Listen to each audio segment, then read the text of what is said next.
On va continuer sur la croix. Vous savez, parler de la croix, c'est très pénible pour la chair. Notre chair n'aime pas entendre parler de la croix, parce qu'elle sait que le problème a été réglé là. Donc c'est bon d'en parler, parce qu'il faut que cette chair ne soit plus un obstacle au travail du Saint-Esprit dans nos vies. Le Saint-Esprit habite dans nos cœurs, et il veut manifester en nous la nature de Jésus. Et on ne doit pas se tromper d'ennemi. Parce que notre ennemi, ce n'est pas la chair. La parole de Dieu dit que notre ennemi, c'est Satan, qui a été aussi vaincu à la croix. Mais nous n'avons pas à lutter contre la chair, on a à lutter contre les dominations, les principautés, etc. Mais on ne peut pas lutter dans un combat spirituel, dans la prière ou dans l'intercession, si le problème de la chair n'a pas été réglé. Et il ne peut être réglé que par la foi en ce que le Seigneur nous dit. Alors ce soir, je voudrais développer cette étude sur la croix, c'est-à-dire voir davantage avec vous la puissance de la croix en tant que puissance de séparation et puissance d'union. Nous savons que ce n'est pas la croix en elle-même qui est une puissance, c'est ce que Jésus a fait à la croix. Donc quand on parle de la croix, c'est pour symboliser tout ce que Jésus a fait sur la croix quand il est mort pour nous. Et quand nous sommes morts en lui. Tout ça s'est passé sur la croix. Donc quand la Bible parle de croix, ça fait toujours référence à l'œuvre de Jésus sur la croix. La croix en elle-même n'est rien, c'est un morceau de bois, mais c'est sur ce morceau de bois-là que notre Seigneur Jésus a été crucifié. Et que donc toute son œuvre s'est accomplie. C'est pour ça que la croix prend de la valeur, parce que c'est Jésus qui a été crucifié sur cette croix, et en étant crucifié, il a accompli toute chose par son sacrifice, il a tout accompli. Alors la croix, puissance de séparation et puissance d'union.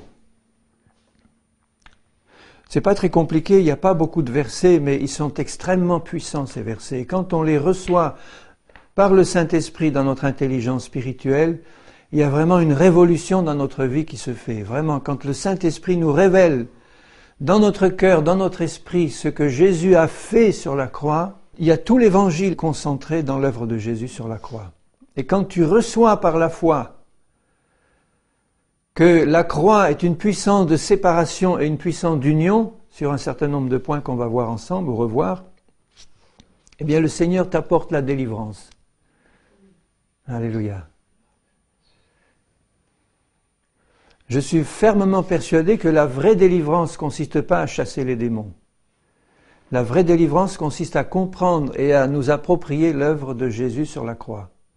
Et après, quand on l'a compris, on s'oppose aux puissances des ténèbres en nous appuyant sur la parole que nous avons reçue dans notre cœur pour résister à leurs attaques et résister aux manœuvres de l'ennemi et tenir ferme après avoir tout surmonté. Mais d'abord, il faut qu'on soit fondé sur l'œuvre de la croix, l'œuvre de Jésus à la croix. Alors, puissance de séparation, puissance d'union. D'abord, puissance de séparation. La croix est une puissance de séparation entre nous et la chair, entre nous et le monde, et entre nous et Satan. C'est très clair, la parole de Dieu, elle est très claire. Jésus, en mourant sur la croix, nous a fait mourir en lui. Je le répète, c'est très important, il faut comprendre ça. Il faut vraiment comprendre cette deuxième partie de l'Évangile, que Jésus est mort pour nous, en faisant l'expiation de nos péchés sur la croix, mais nous sommes morts en lui, quand il est mort lui. Donc quand Jésus est mort, nous sommes morts en lui. Et il y a eu une séparation par l'œuvre de la croix entre nous et la chair. Je relis Romains 6,6. J'aime bien revenir sur des passages qui sont importants constamment, y revenir pour que, après l'avoir retourné dans tous les sens, on puisse comprendre et saisir ce que le Seigneur veut dire dans sa parole, par son esprit, et qu'à chaque fois ça rentre un peu plus profond. Jusqu'à ce que nos yeux s'ouvrent pleinement et qu'on dise « Bon Seigneur, ça va maintenant, j'ai reçu ça dans mon esprit, j'ai compris ». Et le Saint-Esprit nous donne à ce moment-là d'entrer dans une nouvelle dimension. Alors dans Romains 6 et au verset 6, il est dit « Sachant que notre vieil homme a été crucifié avec lui pour que le corps du péché soit détruit, pour que nous ne soyons plus esclaves du péché, car celui qui est mort est libre du péché. Et puis, tout ce passage entre Romains 6 et Romains 7 nous montre que le péché habite dans la chair, dans le corps, et que lorsque Christ est mort, notre vieil homme a été crucifié pour que le corps du péché, il l'appelle le corps du péché, le vieil homme, c'est toute notre vieille nature. Donc quand Jésus est mort à la croix, par la croix, il y a eu une séparation complète entre nous qui sommes nés de nouveau, avec notre nouvelle nature qui nous a été donnée par Jésus et qui a été créée dans une justice et une sainteté que produit la vérité, dit la parole. Notre être nouveau a été créé par Jésus dans sa justice et dans sa sainteté que produit la vérité qui est Jésus. Donc quand Jésus nous a créé cette nouvelle nature et qu'il nous l'a donnée, auparavant, c'est parce que nous étions morts en lui et que le corps du péché a été détruit quand Jésus est mort sur la croix. Dans sa propre chair, Jésus a connu la mort. Il est mort sur la croix et le corps du péché, qui est la source numéro 1 de tous nos problèmes, qui était dans notre vie passée, eh bien ce corps du péché-là a été détruit. Donc il y a eu, par l'œuvre de la croix, une séparation totale, mais alors 100% totale entre ce que nous sommes maintenant en Christ, notre nouvelle nature qu'il nous a donnée, et le corps du péché. Ça vous réjouit, bien-aimés? Est-ce que tu sens ton cœur vibrer à l'annonce de cette bonne nouvelle que ton corps du péché a été détruit par Jésus, par sa mort à la croix? Il a été détruit. Il a été détruit. Et il le dit au verset 6, sachant que, tellement de chrétiens ne le savent pas, sachant que, et sachant pas dans la tête, mais dans ton esprit, là, quelque part au plus profond de toi-même, tu sais parce que tu as reçu la parole comme une puissance de vie qui t'a été expliquée par le Saint-Esprit, tu l'as reçue dans ton cœur, et Jésus te dit, est-ce que tu sais que ton corps de péché a été détruit? Est-ce que tu sais dans ton esprit, mais alors, tu le sais par une révélation, et rien ne peut l'arracher de ton cœur, que ta vieille nature, si méchante, si mauvaise, si exécrable, a été détruite par la mort de Jésus à la croix et que la croix a fait une séparation, un abîme. Vous savez, quand Abraham parle au mauvais riche qui est en enfer, il lui dit, dans les flammes, il lui dit, tu sais, entre toi et nous, il y a un abîme infranchissable. Eh bien, cet abîme infranchissable, il existe entre notre vieille nature et nous. Il y a eu une séparation que la croix a creusée profondément pour qu'il y ait une séparation infranchissable, si nous sommes dans la foi, en ce que le Seigneur dit, entre notre vieille nature de péché, le corps du péché et nous. Si nous avons compris ça, nous n'avons plus une seule raison de continuer à vivre dans la vieille. Ce cadavre est mort et enterré, on ne doit plus le ressortir. Vous savez ce qui se passe quand on ressort des cadavres? C'est pas beau, hein? Ça sent mauvais. Puis c'est pas beau à voir, des cadavres doivent rester dans la tombe. Notre cadavre de la vieille nature doit rester dans la tombe pour toujours. Parce que Jésus, lui, n'y est pas resté, il est ressuscité et il nous a fait naître de nouveau en lui. Mais la vieille nature, elle est restée au fond du tombeau. Terminé. Alléluia. C'est la croix qui est une puissance de séparation. S'il n'y avait pas eu la croix, la mort de Jésus en croix, il n'y aurait pas eu de solution. On aurait toujours traîné cette vieille nature. Impossible d'en sortir. Et ce n'est pas notre religion qui aurait changé quoi que ce soit. Dans Galates 2 et au verset 20, nous le connaissons celui-là aussi. J'ai été crucifié avec Christ. Voilà l'œuvre de séparation. J'ai été crucifié avec Christ et si je vis, bien sûr je vis, je continue à vivre, mais ce n'est plus moi qui vis, au sens la vieille nature, parce que mon moi, il n'est pas annulé. Je ne suis pas transformé en être sans personnalité, mais mon vieux moi a été crucifié avec Jésus. Ce n'est plus moi qui vis, même si je vis, moi je vis, mais il y a en moi quelqu'un qui vit par la foi, par son esprit qui habite en moi, c'est Christ. Et il dit, ce n'est plus moi qui vis, c'est Christ qui vit en moi. Parce qu'il nous a donné une nature nouvelle qui est semblable à la sienne, qui est pure et belle et sainte, et qui nous demande de garder dans la sainteté, dans la pureté, par sa parole, par son sang, par son esprit. Il veut pleinement manifester cette nature parce qu'elle lui ressemble. On est tous prédestinés à être semblables à l'image de Jésus-Christ. Et il dit là, j'ai été crucifié avec Christ. Crucifié complètement. Ce n'est plus moi qui vis, c'est Christ qui vit en moi. Et il prend bien soin d'ajouter, si je vis maintenant dans la chair, dans un corps de chair, je vis dans la foi au Fils de Dieu, dans la foi au Seigneur qui a tout accompli pour moi. Et la foi, c'est la ferme certitude des choses que j'espère, une démonstration des choses que je ne vois pas. Donc je le reçois d'abord par la foi, uniquement parce que la parole de Dieu le dit. Je ne dois pas m'arrêter à ce que je vois encore de moi, d'extérieur, quand je me regarde dans une glace ou quand je me regarde vivre ou réagir encore charnellement. Quand je réagis charnellement, je dois immédiatement me replacer devant le miroir de la parole et dire « Seigneur, pardonne-moi, j'ai oublié que j'étais crucifié en toi. Je te demande pardon. Je reviens à ta parole et je te demande de me ressortir de l'eau où je m'enfonçais parce que je crie à toi et je te demande de me remettre sur l'eau. »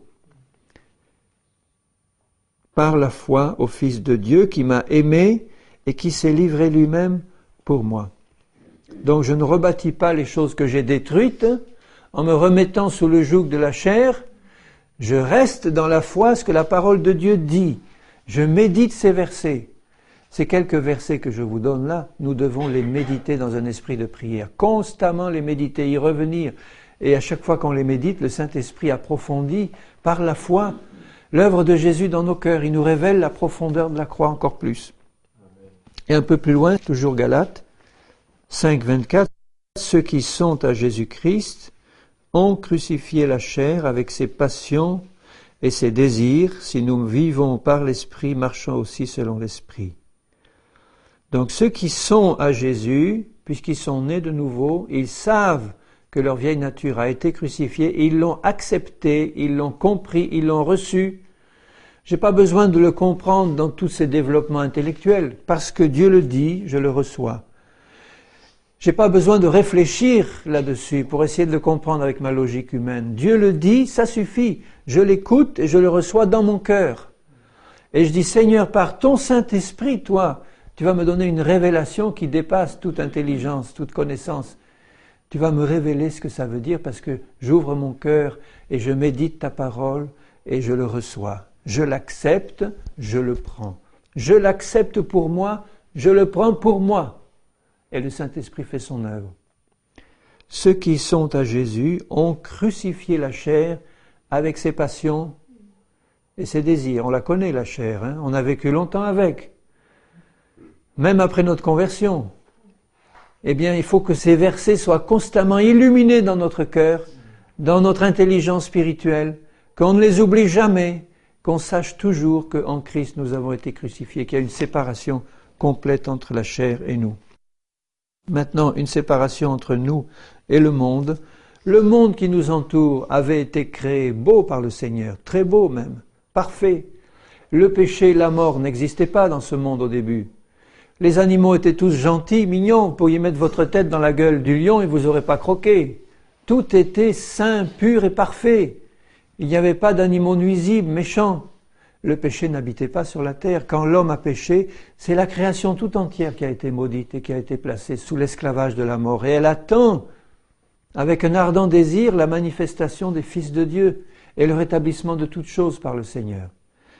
Mais ce monde qui nous entoure a été souillé par le péché et le monde, alors humain qui nous entoure, est sous la domination du malin, de la chair et de sa puissance, et il exerce son attrait sur la chair par la convoitise. Et ce monde qui nous entoure est sous la domination du malin et de ses convoitises trompeuses. Et dans Galates 6, au verset 14, il dit « Pour ce qui me concerne, loin de moi la pensée, faisons comme Paul, loin de nous la pensée. » On ne doit pas recevoir cette pensée. Il dit, loin de moi la pensée de me glorifier d'autre chose. Je ne veux pas me glorifier de rien du tout, sinon de la croix de notre Seigneur Jésus. Je me glorifie de la croix de Jésus. Pourquoi? Par qui? Alors certaines versions disent par qui? Jésus par qui? Ou bien par laquelle? La croix par laquelle? Ça revient au même, puisque la croix c'est là où Jésus a accompli son œuvre. Donc vous pouvez le prendre dans un sens ou dans l'autre. Je me glorifie de la croix de notre Seigneur Jésus, par qui ou par laquelle le monde est crucifié pour moi, comme moi je le suis pour le monde. Donc le raisonnement spirituel qu'il appliquait à notre chair, à notre corps de péché, il l'applique de la même manière au monde, puisque dans notre chair nous étions membres du monde. Quand nous étions non convertis, païens, nous étions un seul esprit avec ce monde et une seule chair. On avait les mêmes passions, les mêmes désirs que le monde qui nous entoure aujourd'hui. Mais par l'œuvre de la croix, le monde tout entier est crucifié pour nous, comme nous le sommes pour le monde. Donc il n'exerce plus ces convoitises trompeuses, ou il ne doit plus les exercer. S'il les exerce encore, c'est que je suis redescendu au niveau de la chair, au lieu de rester au niveau de l'esprit et de ce que Dieu dit de moi. Je me rappelle constamment que ce monde qui m'entoure, il est crucifié pour moi. Comme moi, je le suis pour le monde.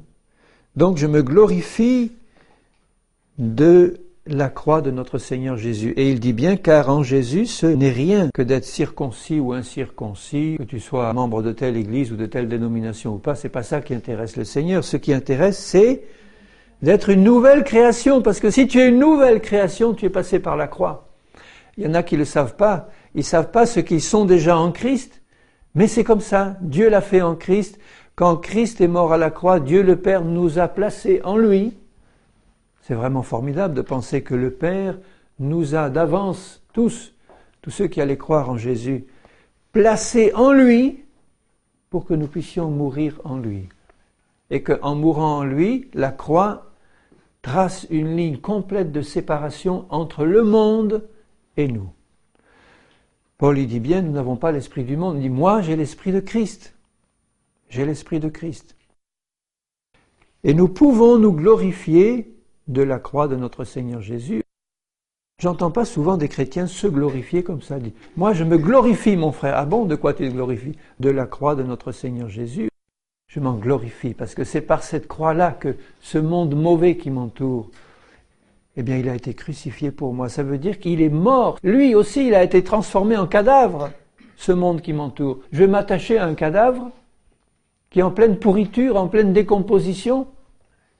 Sous ses belles apparences et sous ses fanfreluches, il est en pleine décomposition, c'est un cadavre. Comme moi aussi, je suis crucifié pour ce monde-là. C'est-à-dire qu'on n'est plus de la même race. Nous sommes maintenant de la race divine, et ce monde qui nous entoure est de la race d'Adam. Nous sommes du second Adam. Et il n'y a plus rien de commun entre les deux. Nous sommes complètement, bien qu'étant dans ce monde, complètement hors de ce monde spirituellement, séparés complètement. Il y a une séparation spirituelle complète. On y habite, on y vit, mais on est dans un autre royaume. Alléluia. On est ambassadeur de Christ. On appartient à un autre royaume que ce royaume qui est sous la domination de Satan. Maintenant, entre nous et Satan, la croix, puissance de séparation, mais quand Dieu dit puissance de séparation, ça veut dire que c'est à 100% et réglé pour toujours, éternellement. À 100%, c'est réglé. Dans le cœur du Seigneur et dans sa pensée, c'est réglé. Il l'a fait, il l'a accompli en Jésus, il demande qu'on le sache et qu'on le croie. Dans Colossiens 1, au verset 12, « Rendez grâce au Père. » Alors Père, je te rends grâce de tout mon cœur. Ah vraiment, je te rends grâce. Alléluia. Rendez grâce au Père qui nous a rendus capables d'avoir part à l'héritage des saints dans la lumière. Nous sommes riches. Nous avons un héritage fantastique dans la lumière de Dieu. Aucun de nous n'est pauvre. Nous avons toutes les richesses de notre Seigneur. Il nous a rendus capables d'avoir part à l'héritage des saints dans la lumière, qui nous a délivrés de la puissance des ténèbres et nous a transportés dans le royaume du Fils de son amour en qui nous avons la rédemption par son sang, toujours la croix qui est là, la rémission des péchés. La croix a accompli une séparation totale entre le royaume des ténèbres qui était le nôtre avant, quand nous étions dans la chair et dans le monde, et nous maintenant qui sommes dans le royaume du Fils de son amour. Il nous a transportés, d'abord il nous a arrachés à l'autre, il nous a fait mourir dans notre vieille nature, il l'a laissé là-dedans, et il nous a arrachés à ce royaume des ténèbres pour nous transporter dans le royaume du Fils de son amour, où toutes choses anciennes sont passées et où toutes choses sont devenues nouvelles en Christ.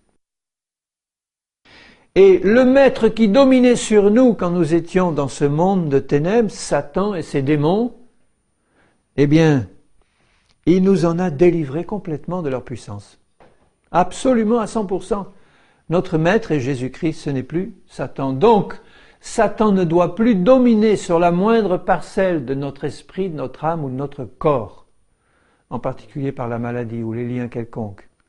Un chrétien peut avoir des démons, un chrétien peut être lié, un chrétien peut être malade, mais à partir du moment où il sait qu'il a été délivré de la puissance de Satan, il peut se tourner par la foi contre n'importe quelle puissance des ténèbres qui continuerait encore d'agir dans sa vie, pour lui dire, comme Jésus l'a fait à Satan en plein désert, Satan, il est écrit.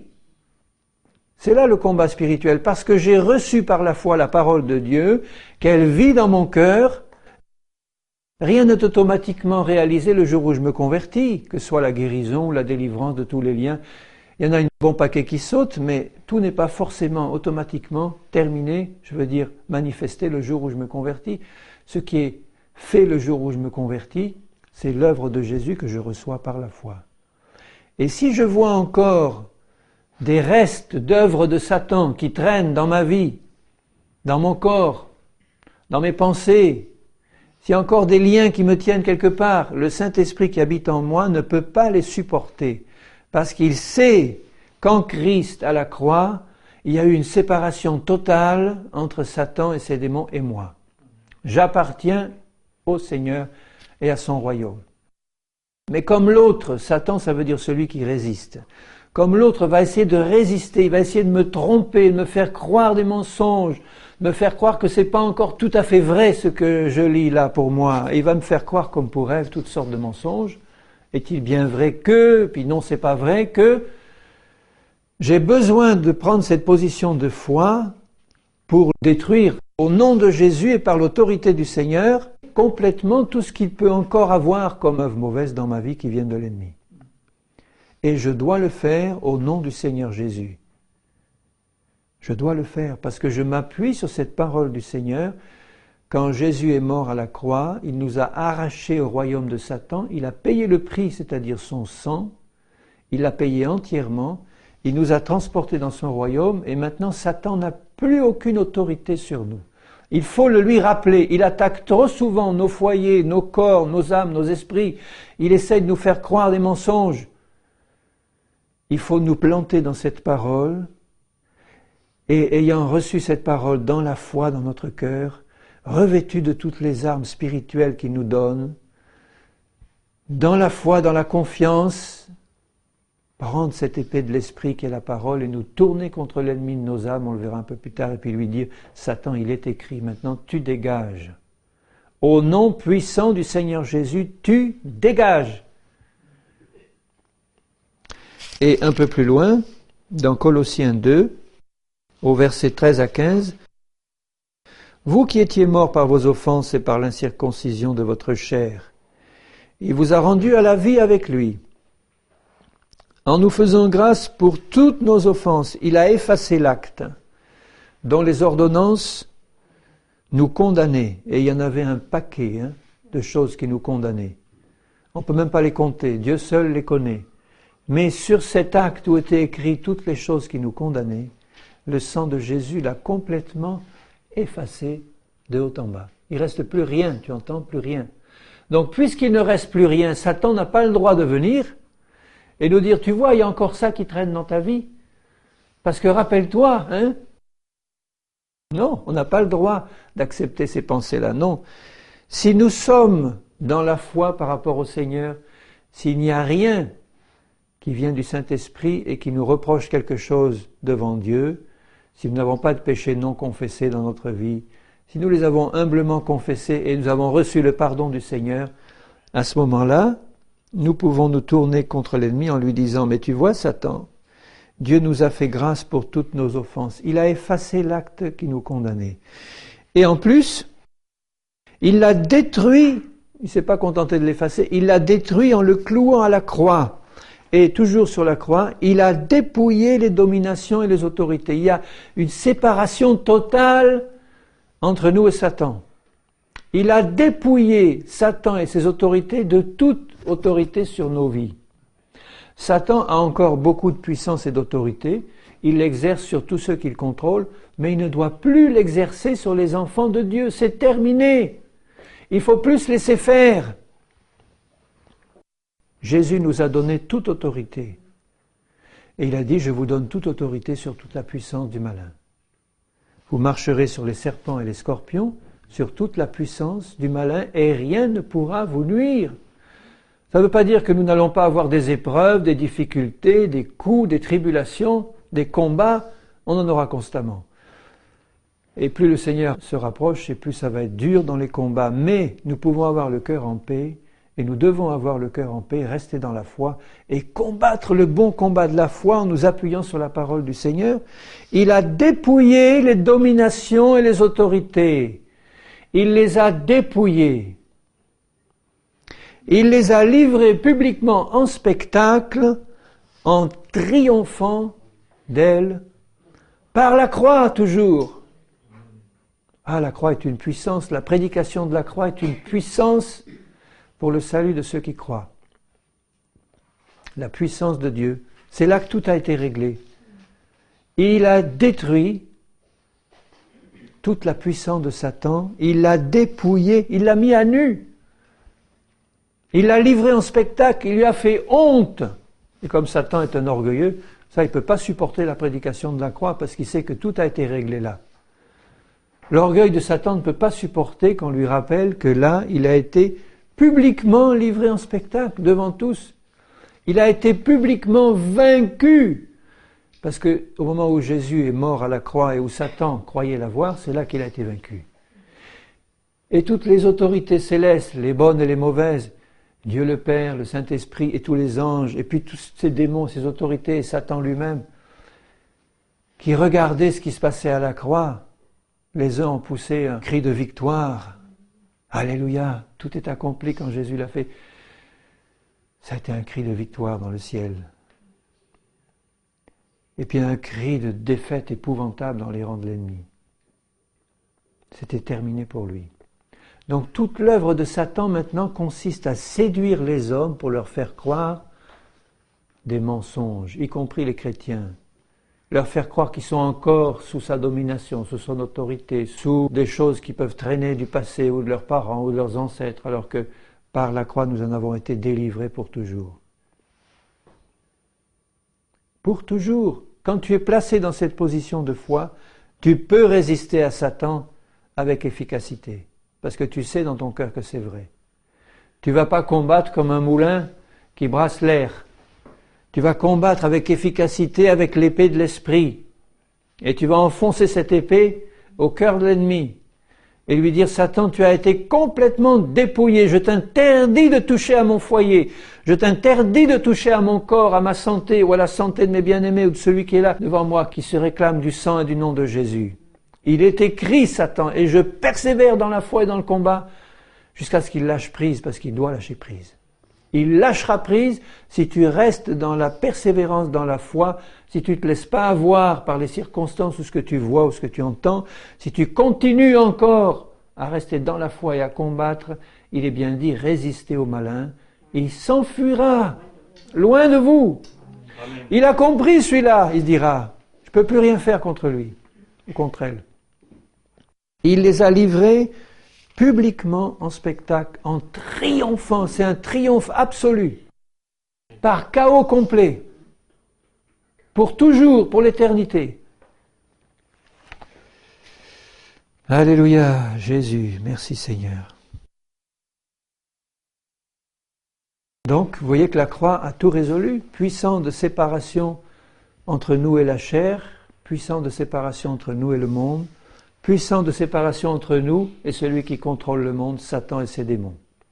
Maintenant, la croix est une puissance d'union. Ça, c'est important aussi. La croix est une puissance d'union. Tout est réglé par le Seigneur à la croix. D'abord, entre Dieu et nous, la croix est une magnifique puissance d'union. Autant la croix est une puissance de séparation entre Satan et nous, autant la croix est une puissance d'union entre Dieu, Père, Fils, Saint-Esprit et nous.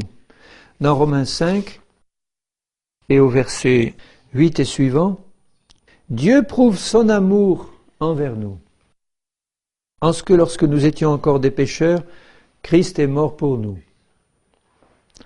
À plus forte raison, donc, maintenant que nous sommes justifiés par son sang, serons-nous sauvés par lui de la colère. Car, si, lorsque nous étions ennemis, nous avons été réconciliés avec Dieu par la mort de son Fils, donc vous voyez, la mort de Jésus sur la croix, ou la croix, nous a réconciliés avec Dieu, parce que c'est là que le péché a été cloué. Donc il nous a réconciliés avec Dieu par la mort de son Fils. À plus forte raison, puisque nous sommes réconciliés, nous serons sauvés par sa vie. Vous voyez, sa mort nous donne la réconciliation avec Dieu, et sa vie nous sauve. Puisque nous avons été réconciliés par sa mort, à plus forte raison nous serons sauvés par sa vie, qui coule maintenant en nous par la foi en Jésus. C'est merveilleux. Il nous a réconciliés par sa mort, et sa mort, suivie de sa résurrection, où nous sommes ressuscités en lui et avec lui, fait couler en nous maintenant la vie de Dieu qui nous sauve. Et le verbe sauver en grec, ça veut dire salut complet pour l'esprit, l'âme et le corps. Nous serons sauvés par sa vie qui coule en nous et qui a le droit maintenant de couler en nous parce qu'il est mort avant pour nous. Il nous a réconciliés. Ça veut dire que nous étions ennemis de Dieu. Nous étions ennemis de Dieu. Et sa mort nous a réconciliés. Vous savez, le mot réconcilier, il y a une puissance dans réconcilier, ça veut dire des ennemis qui étaient avant ennemis deviennent maintenant amis. Ou bien ceux qui étaient dans l'inimitié maintenant reçoivent le pardon et deviennent un. Et ça va très loin puisque nous devenons un. Un seul esprit avec Dieu, un seul corps avec Christ dont il est la tête.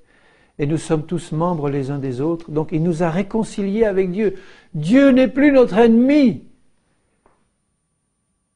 Si nous avons Dieu comme ennemi, c'est que nous n'avons pas réglé des problèmes qui nous demandent de régler ou confesser des péchés, ou que nous résistons au Saint-Esprit. À ce moment-là, on peut, bien qu'étant enfant du Seigneur, avoir notre communion avec le Seigneur coupée, et Dieu peut nous résister. Il résiste aux orgueilleux, il résiste aux méchants. Mais quand nous avons un cœur honnête et bon, et que nous sommes prêts à ouvrir ce cœur à la voix et à la lumière du Saint-Esprit, pour mettre toutes choses en règle chaque fois qu'il nous le montre, pour laisser agir le sang de Jésus, la parole du Seigneur, le Saint-Esprit en nous, pour nous laver constamment, pour nous purifier. Nous sommes en communion avec Dieu, nous sommes un avec lui, nous sommes réconciliés avec lui par la mort de son Fils. Alors non seulement cela, au verset 11, mais encore nous nous glorifions en Dieu par notre Seigneur Jésus-Christ, par qui maintenant nous avons obtenu la réconciliation. Nous nous glorifions en Dieu par notre Seigneur, par Jésus, par lequel nous avons obtenu la réconciliation. Jésus est le grand réconciliateur.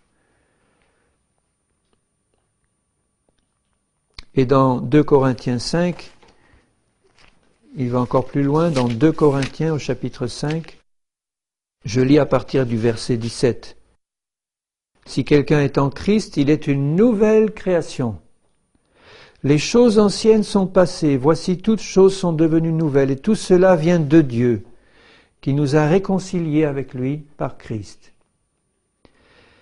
et qui nous a donné le ministère de la réconciliation. Puisque nous avons été réconciliés, Dieu veut faire de nous des réconciliateurs.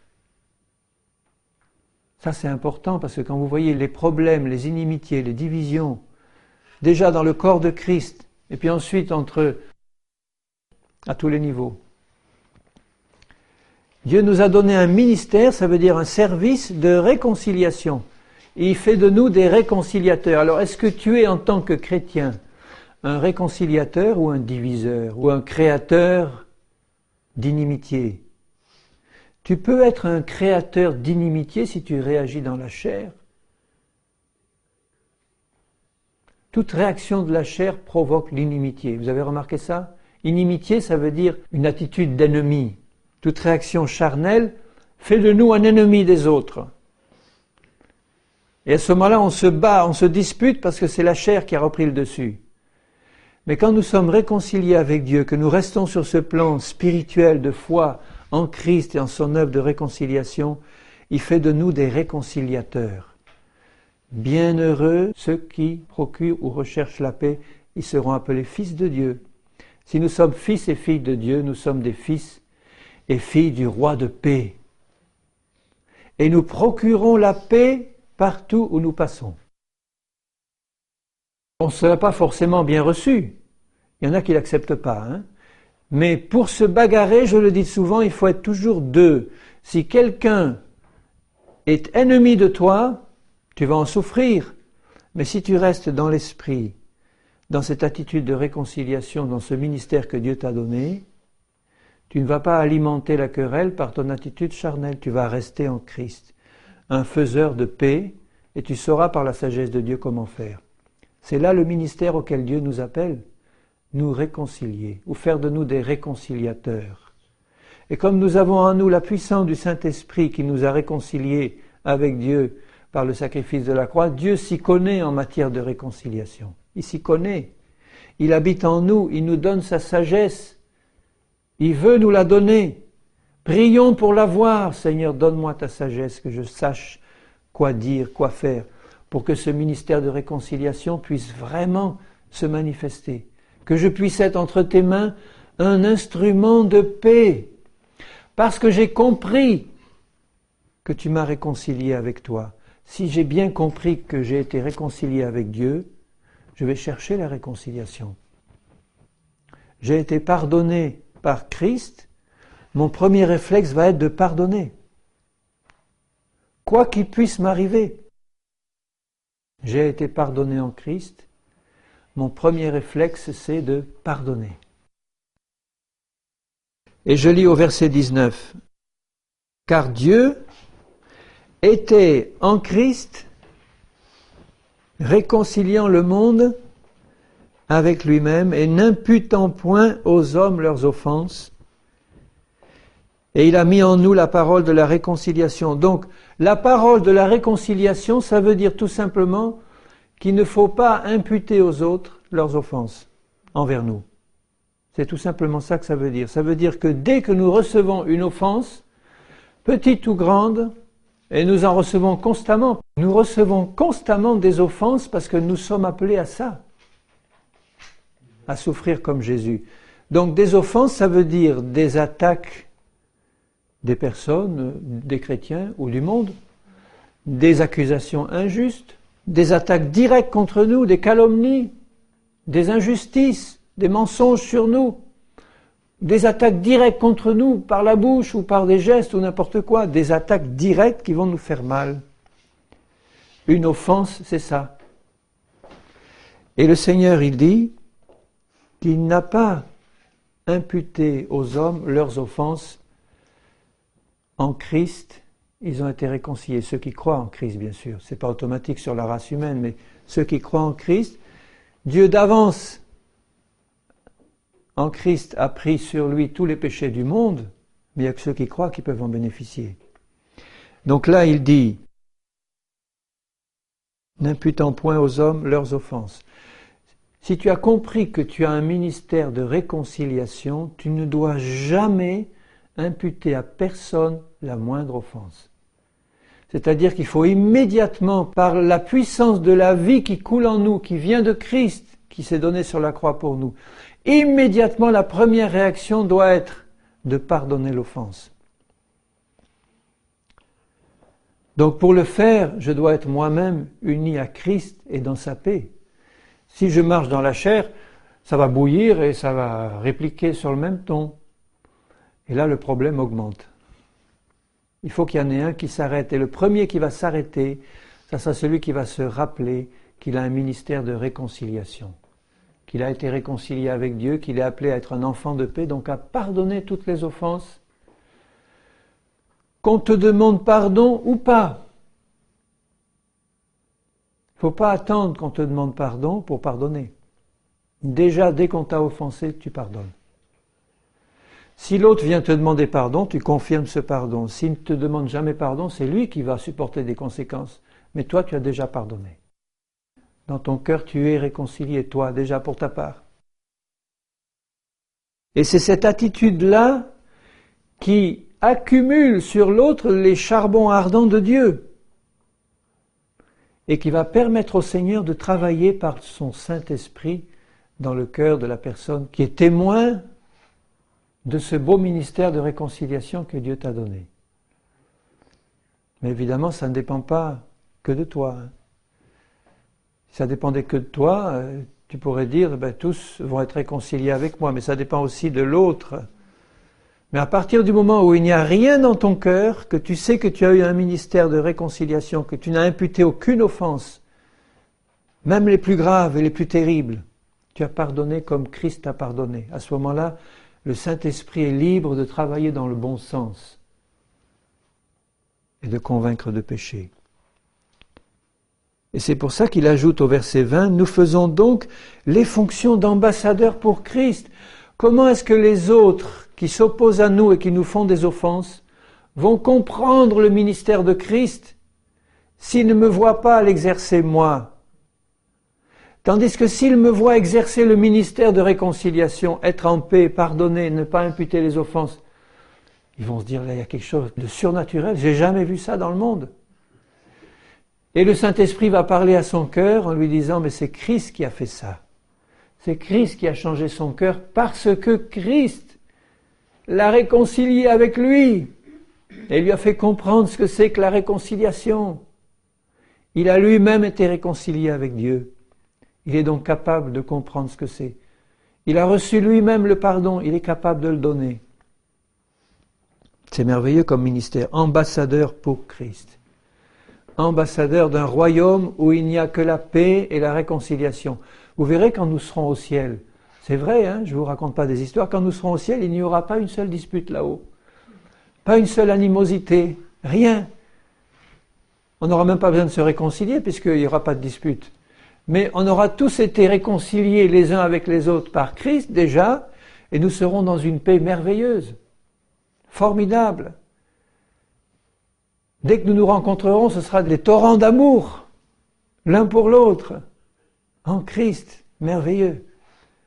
Donc si sur cette terre, de nous déjà peuvent sortir ces torrents d'amour, peut-être que ça va provoquer des levées de hérissons de l'autre côté, mais peu importe, tu as déversé un torrent d'amour qui vient du Seigneur. Et un torrent d'amour qui vient du Seigneur, ça fait fondre. Alléluia. Nous vous en supplions au nom de Christ, soyez réconciliés avec Dieu. Et les uns avec les autres, bien sûr. Dans Colossiens 1, et au verset 18, il est la tête du corps de l'Église, Christ. Il est le commencement, le premier-né d'entre les morts, afin d'être en tout le premier. Car Dieu a voulu que toute plénitude habitât en lui. Dieu a voulu que toute la plénitude de Dieu habite en Christ. Il a voulu, donc voyez la volonté de Dieu, par lui, réconcilier tout avec lui-même, tant ce qui est sur la terre que ce qui est dans les cieux, en faisant la paix par lui, par le sang de sa croix. Le sang de la croix montre la volonté de Dieu de tout réconcilier en Christ, tant ce qui est sur la terre que ce qui est dans les cieux. la création tout entière est appelée à être réconciliée avec Dieu et ses membres les uns avec les autres. Alors ça ne veut pas dire ça, que Dieu veut aussi réconcilier Satan et ses démons avec lui, comme certains l'enseignent par erreur. Hein. Non, il est jugé, terminé, et il est destiné au lac de feu et de soufre. Il n'y a pas de réconciliation entre Satan et ses démons et Dieu par le sang de Christ, ça n'existe pas. Quand il dit là, ce qui est sur la terre et ce qui est dans les cieux, c'est ce qui est réconciliable, bien sûr. Satan est dans son ciel à lui, mais il n'est pas appelé à être réconcilié avec Dieu, jamais. Alors ce qui est appelé à être réconcilié avec lui, c'est tout ce qui est sur la terre et ce qui est dans les cieux. Moi je l'interprète comme ça, je dis ce qui est sur la terre c'est la chair, ce qui est dans les cieux c'est l'esprit. Donc nous sommes des êtres à la fois qui sommes des cieux et de la terre, et nous devons absolument, pour tous les aspects de notre vie, trouver en Christ une parfaite réconciliation, dans l'esprit, dans l'âme, dans le corps, dans la chair, partout. En faisant la paix par lui, par le sang de sa croix. Le sang de Jésus est capable de donner une paix parfaite à ceux qui étaient ennemis. Et vous, verset 21, qui étiez autrefois étrangers, et ennemis par vos pensées, par vos mauvaises œuvres, il vous a maintenant réconciliés par sa mort dans le corps de sa chair, pour vous faire paraître devant lui saint, irréprochable, irrépréhensible et sans reproche, si du moins vous demeurez fondés et inébranlables dans la foi. Et dire, si tu restes inébranlable dans cette foi, dans l'œuvre parfaite de la croix de Jésus-Christ, non seulement tu es réconcilié avec Dieu, mais tu sais, parce que Dieu te le montre par sa parole et par son esprit, que tu es appelé à paraître devant lui saint et irréprochable, semblable à l'image de Jésus. Si tu restes fondé dans sa parole et inébranlable dans la foi, Satan va tout faire pour t'ébranler dans la foi, mais reste inébranlable dans ce que Christ a fait à la croix. Il l'a fait, il t'a réconcilié. Alors, il dit, dans Éphésiens, au chapitre 2, il dit aussi quelque chose de très beau là, ici. Dans Éphésiens chapitre 2, et au verset 11 et suivant, c'est pourquoi vous, autrefois païens, dans la chair, appelés incirconcis par ceux qu'on appelle circoncis, et qui le sont dans la chair par la main de l'homme. Souvenez-vous que vous étiez dans ce temps-là sans Christ, privés du droit de cité en Israël, étrangers aux alliances de la promesse, sans espérance et sans Dieu dans le monde. Les Juifs, eux, ils avaient la loi, ils formaient le peuple du Seigneur, ils avaient la loi, ils avaient une citoyenneté divine. Ils avaient une loi qui leur avait été donnée par Dieu et qui leur montrait la volonté du Seigneur et qui pouvait les guider. Ils n'étaient pas nés de nouveau, mais ils avaient la loi et ils avaient la révélation du Seigneur. Mais nous, les païens, on n'avait rien du tout. Sans Dieu, sans espérance, rien du tout. Et il a appelé les uns et les autres, ceux qui étaient juifs et ceux qui étaient païens, il les a appelés à se réconcilier avec Dieu, parce que c'est pas le fait d'être israélite ou juif qui nous réconcilie avec Dieu. Puisque Paul dit, ils sont ennemis de Dieu parce qu'ils résistent à l'évangile, les juifs. Ils sont ennemis de Dieu quand ils résistent à l'évangile. Donc il ne faut pas avoir une idée sentimentale du peuple d'Israël, il faut l'aimer de tout notre cœur parce que c'est le peuple du Seigneur, il faut bénir Israël, il faut prier, intercéder et tout. Mais c'est pas parce qu'on est juif qu'on est sauvé automatiquement. Si on résiste à l'évangile, un juif est ennemi de Dieu. Bien qu'il fasse partie du peuple du Seigneur et qu'il ait des bénédictions particulières et des promesses particulières. Donc tout le travail du Saint-Esprit consiste à leur révéler le Messie pour qu'ils l'acceptent et qu'ils passent dans la nouvelle alliance. L'argument de Paul, c'était de montrer que, avant la venue de Christ, les Juifs et les païens étaient complètement séparés, opposés. Ils étaient ennemis, il n'y avait aucune possibilité de communion et de communication. Ils ne devaient même pas, les Juifs, manger ensemble ou fréquenter des païens, c'était interdit. Il y avait une séparation totale, absolue. Une inimitié complète. Et là, il dit, mais maintenant, au verset 13, en Jésus-Christ, vous qui étiez jadis éloignés, loin, loin, vous avez été rapprochés par le sang de Christ. Donc c'est la croix, encore une fois, qui nous a rapprochés, nous qui étions éloignés. Mais eux aussi les Juifs, car il est notre paix, lui qui des deux n'en a fait qu'un. Des Juifs et des païens qui autrefois étaient complètement ennemis, deux corps séparés, complètement séparés. Ils se sont convertis à Jésus-Christ, les uns et les autres, et là ils sont devenus un en Christ. Le mur de séparation a été renversé, un mur de séparation a été renversé. Qui a renversé le mur de séparation? Quel était ce mur de séparation? L'inimitié. Ces sentiments mauvais qu'on éprouve contre quelqu'un. Ces sentiments mauvais que les Juifs et les païens, ils avaient les uns contre les autres, qui les faisaient ennemis les uns des autres. Un mur de séparation. Mais bien aimé, il n'y a pas qu'entre les païens et les Juifs qu'il y a des murs de séparation. Entre beaucoup de chrétiens, il y a des murs de séparation. Parce que l'un croit ça, l'autre croit ça, ou bien on a été offensé un temps et puis l'autre... Bon, il y a un mur complet de séparation. La seule séparation que Dieu nous demande d'avoir, c'est une séparation qui est fondée sur une non-participation au péché. Si ton frère chrétien pêche et qu'il veut t'entraîner dans le péché, tu vas lui dire non, je me sépare de toi. Mais tant qu'il est chrétien, il est quand même membre du corps de Christ. Mais je ne marche pas avec lui. Mais là, le mur de séparation a été anéanti par la croix. La porte a été ouverte. Il a anéanti par sa chair la loi des ordonnances dans ses prescriptions pour créer en lui-même, écoutez bien ça, il a anéanti par sa mort le mur de séparation pour créer en lui-même, avec les deux qui étaient autrefois séparés, un seul homme nouveau. Donc ça a été fait par Christ.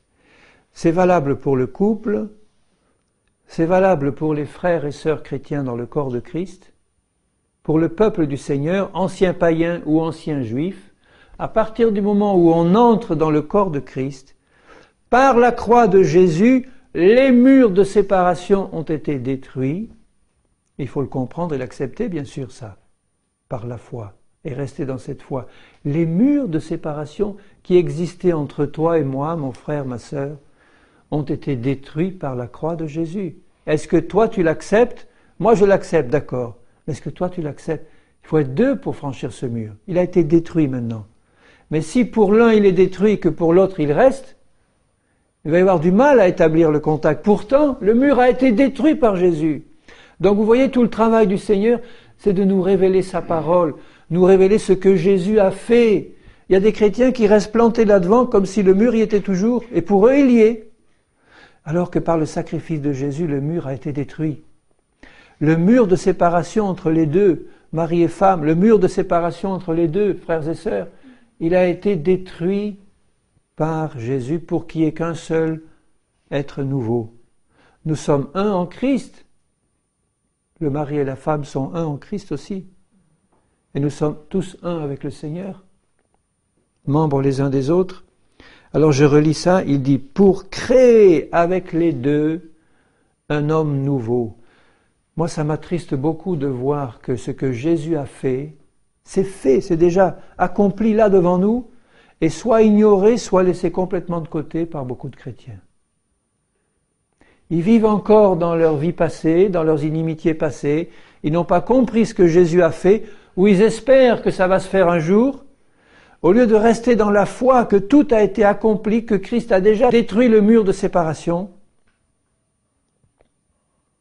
et que déjà en lui nous formons un seul être nouveau, ancien juif, ancien païen.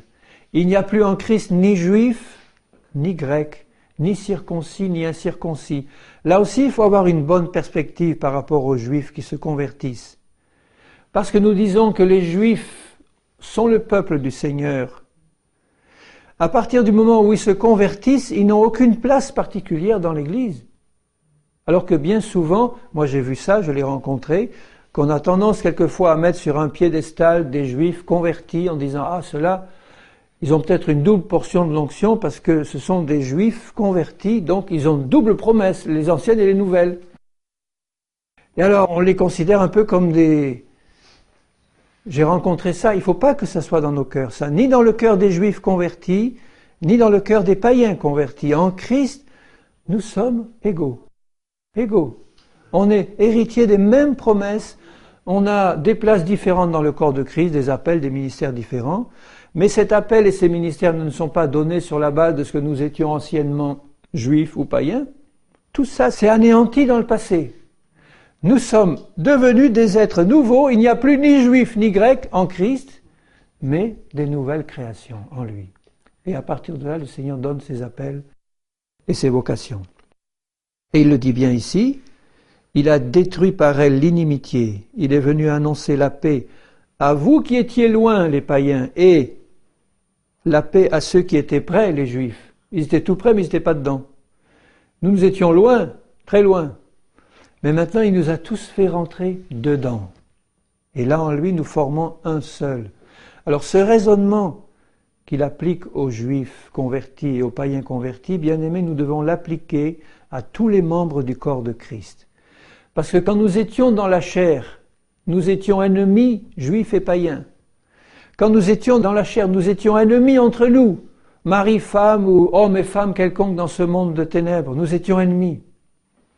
Et il y a des inimitiés très tenaces. Dans le monde, il y a des inimitiés qui durent des générations. Allez un peu en Corse ou en Sardaigne, vous verrez. Des générations, ils se tuent et s'entretuent parce qu'il y a des vengeances qui datent de 500 ans.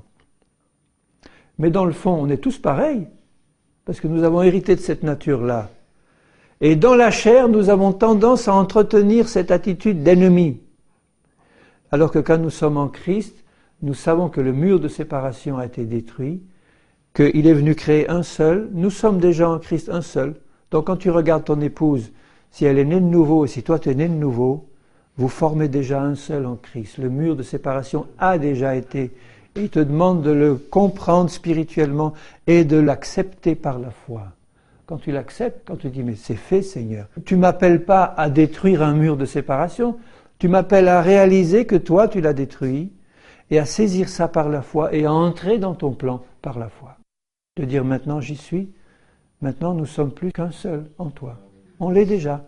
Et il est venu annoncer la paix à ceux qui étaient loin et à ceux qui étaient près. Donc si tu as des ennemis, et si vous faites tous partie du corps de Christ, il y a quelque chose d'anormal.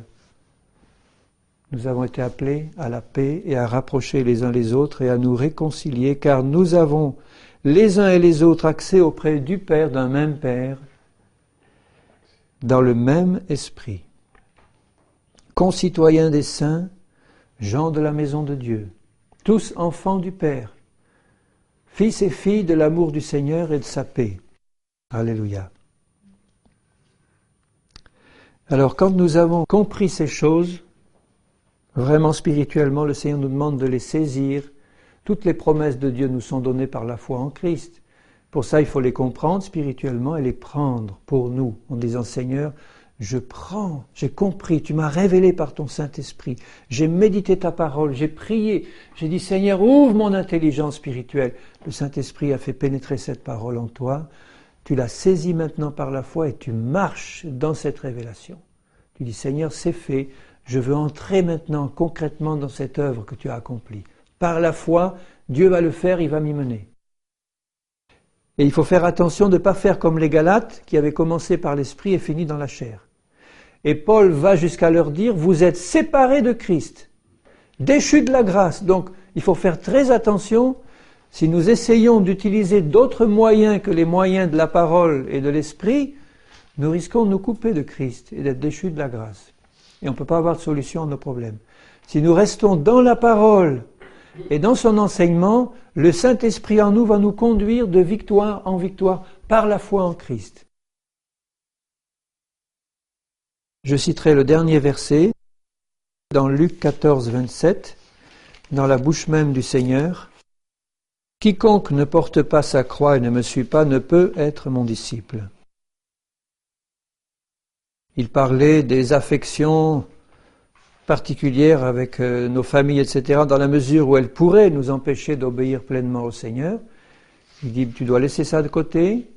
Il dit, si tu ne portes pas ta croix, en fait, c'est la croix de Christ que nous avons prise pour nous. Nous avons compris ce que Christ a fait, ce qu'il a fait de nous en lui.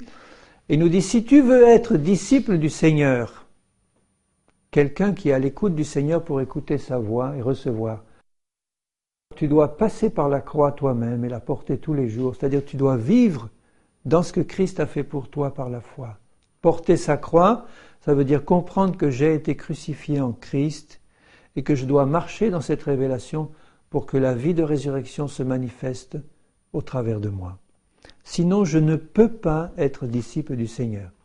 Je pourrais être sauvé, peut-être, si j'ai compris ce que Jésus a fait pour moi, mais je ne pourrais pas vraiment apprendre du Seigneur, être son disciple et arriver jusqu'au bout de toute son œuvre dans ma vie, si je ne prends pas moi-même la croix.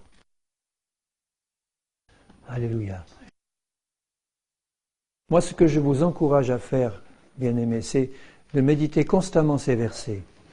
Et puis quand l'ennemi vous attaque, ou sur tous les points où actuellement il vous attaque, c'est peut-être pas le moment de le faire maintenant, sauf si le Seigneur nous y conduisait, mais en tout cas, vous ou nous pouvons le faire, c'est-à-dire que quand nous nous sommes placés sur cette position de foi en Christ, si nous voyons dans notre vie des domaines où Satan contrôle encore, nous devons nous rapprocher du Seigneur pour dire, Seigneur, montre-moi d'abord, fais ta lumière, est-ce qu'il y a quelques péchés dans ma vie que je n'aurais pas confessés? Le Saint-Esprit va nous le montrer sans qu'on ait besoin d'entrer dans des culpabilisations. Bon, il va nous montrer, mais je pars du principe qu'il n'y a rien, que nous sommes là dans la sincérité de notre cœur. Et nous percevons des domaines où Satan nous attaque, dans notre corps, dans notre famille, dans notre âme, nos pensées. Je vous encourage à prendre les armes d'Éphésiens 6 et à vous lancer dans ce combat contre Satan, par la foi en l'œuvre de Jésus à la croix, et ne rien lui laisser entre les mains, et de continuer à lui résister jusqu'à ce que cette œuvre de la croix soit pleinement manifestée dans ta vie. Cette maladie doit partir. Amen. Parce qu'elle est déjà guérie en Christ. Et tu dois rester dans cette position, dans cette œuvre de la croix, et résister au nom de Jésus. Cette situation où manifestement il y a la main de Satan, si tu as sondé ton cœur devant Dieu en disant « Seigneur, je n'admets pas que Satan vienne toucher à ma vie ou à la vie de ma femme, de mon mari, de mes enfants.